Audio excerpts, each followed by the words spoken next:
听话，让你不听话，让你不听话，让你不听话，干啥去啊？去看看呀！不要去，你没听到吗？都打起来了，你不管管呀？这过一个年，把孩子的坏脾气都给惯出来了，让他外公管管也好。那万一把孩子打坏了怎么办？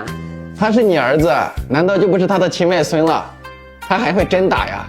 你好好想想，如果咱们出去拦着的话，这他外公还怎么管孩子啊？这孩子以后在他外公面前更不得为所欲为了。这他外公在孩子面前还有尊严吗？孩子现在小，我们不管，等他长大了步入社会了，就会有人替咱们管。到那时我们不是更心疼了？所以孩子在小的时候，我们该疼疼，该管管，但千万不能溺爱。平时咱们工作忙，都是爸去帮咱们接送孩子。爸在带孩子的时候，咱们就不要插手，他想怎么带就让他怎么带，让他带得自在一些。再说了，哪有外公不疼外孙的道理？